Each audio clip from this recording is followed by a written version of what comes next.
It's fair to say prior to preseason, most NBA fans didn't think very highly of the Golden State Warriors' chances entering this season. Well, 6 preseason games later, and the Golden State Warriors are yet to lose a game of basketball, and their most recent preseason game was the most resounding victory of any of them. Okay, for the sake of being honest, this is the starting lineup that the Lakers played in that game, but the Warriors also played 5 other games prior to this one, including games against the Kings and Lakers at full strength, which they won. But more importantly than the record, or beating a Bronny James-led team by 100 points in preseason, there was a level of urgency, a level of cohesion and confidence from the Dubs that I think we can all agree we didn't see last season. Not consistently, at least. And that wasn't just reflected on the offensive side of the floor, but also on the defensive side. Again, it was only preseason, but the Dubs finished preseason with a 96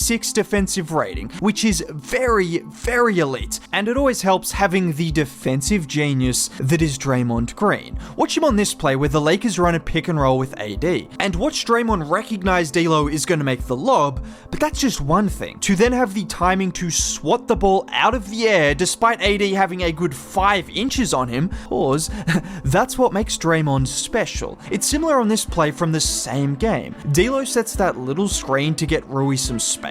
Buddy does a good job to switch in time, but Dre comes over and makes sure of things with a great block. And we could start right here if we want to talk about why the Dubs have a big chance at improving on last season. Draymond Green. Look, I know to assume Draymond won't do something crazy or won't miss games is very optimistic, but if he were to play near a full season, the Dubs will simply be a better team than last year. That's just a fact. Just look at last season where in the 55 games that Draymond played, the Dubs went 33-22, which was a good enough win percentage for them to finish as the 6th seed in the West. But it's more so the fact that whenever he has played, the Dubs have consistently been an elite defensive team with him on the floor. I know he's 34. I know he's done some crazy things over the last few years, and he's not the defender he once was, but even still, you are looking at one of the 5 best defenders in basketball, and that's the reason the Warriors extended him regardless of those other factors. And if he can stay healthy and stay out of trouble like he has been in preseason, expect the Dubs to be a very, very good defensive team. Because it's not just Draymond either. Hopefully this is a bounce back season for Andrew Wiggins and Gary Payton II. Because I think we all know if the Dubs get the best versions of those 3 guys defensively, alongside the improvements from Moses Moody, Jonathan Kuminga, Trace Jackson Davis, and the addition of DeAnthony Melton, well, you have versatility, you have shot blocking, and you have a defensive GOAT on that side of the floor. Let's remember the year Golden State won the chip. Well, Wiggs, Dre, and GP2 were key contributors, but they had the 2nd best defense in the NBA. We know for a fact that when you surround Steph Curry with defense and athleticism, you give yourself a chance at winning a title. And I know it sounds crazy to even suggest the Warriors could win a title, but can we just remember, this team won 46 games last year. In spite of Andrew Wiggins missing games and not being at full fitness, in spite of Dre's troubles and Steph's struggles, they still won 46 games. For reference, that was 2 games less than the 4th seeded Cleveland Cavaliers. And I know the East is, well, always garbage, but looking at the West, they finished 4 games behind the 5th seeded Mavericks,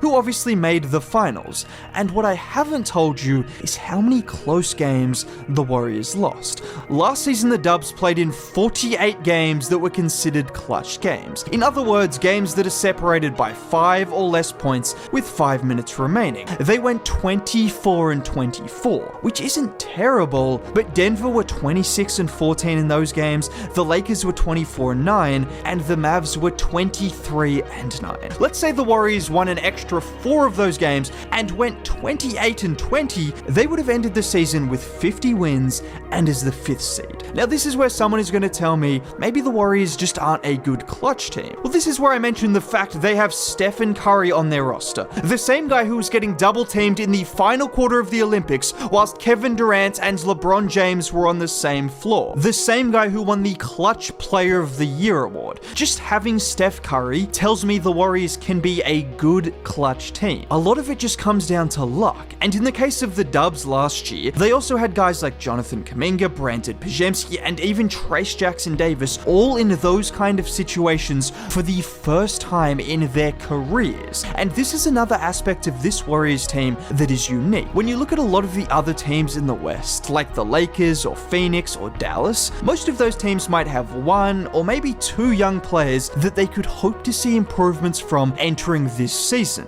The Warriors have 4 guys who you could all legitimately say have a chance to take a leap. And if preseason is anything to go by, Moses Moody looks almost guaranteed to take a leap this season, looking more confident, more aggressive, and more decisive on both ends of the floor. Just like on this play where he gives it up to Loon, gets it back, and then with the help of a great screen from Loon, he gets to that mid-range spot and comfortably knocks it down. Or a play like this where he brings the ball up the floor, gives it up to Trace, gets it back, and then immediately he attacks downhill. And most importantly, the Dubs have now re-signed Moses for the next 3 years, which is always great because it takes that pressure off a player's shoulders and allows them to play their game without trying to force things in search of their next contract. Now, it's probably a good time to mention Jonathan Kuminga because he is someone that hasn't been paid, with the Warriors not willing to offer him the max that he's looking for, and this could go one of 2 ways. JK could use this as motivation to be a monster on both ends of the floor, proving to the Dubs and the entire NBA that he is worthy of a max, or he thinks solely about his own improvement with that max contract in sight and starts taking shots that aren't necessarily within the flow of the offense. I think the reality is, if the Warriors want to have a chance at competing for a title, they need the best version of Jonathan Kuminga, and the only way to get that version is for him to believe that he is a star-level player, and most importantly, for him to back it up on the court. And during preseason, he wasn't elite, but it was the flashes we saw in his game that were impressive. Shooting the ball with more confidence than last year, even walking into pull-up threes, and just this added element of shooting opened up additional driving lanes for him to get downhill even more than he usually does. Now, one thing I have to mention is the loss of Klay Thompson, because whilst this team has improved in a lot of different areas, we still need to acknowledge that losing one of the best shooters in the league and a guy who can give you 20 a night will hurt the Dubs. Luckily, they've replaced Klay's shooting with one of the greatest shooters ever in Buddy Hield and a couple of other shooters in DeAnthony Melton and Lindy Waters, who looked really good during preseason. None of these guys are going to be able to give you Klay's production by themselves, but when you have all 3, well, that makes things a little bit different. I also think we can expect to see a better version of Stephen Curry. I know he's 36, but we all watched the Olympics, right? We all saw what this man is still capable of, right? And when you look at his numbers in 2023, he averaged more points, more assists, and shot better from the field and 3-point range. That was 34-year-old Steph. So unless you believe he's just completely cooked now, regardless of what we saw in the Olympics, it shouldn't be crazy to expect to see Steph could get back to those levels he was playing at just a couple of years ago. And well, I'll be here to tell you all about that when it happens. So if you want to subscribe for more content like this, that would be much appreciated. Dropping a like on the video would be cool. Either way, have a great day. Bye.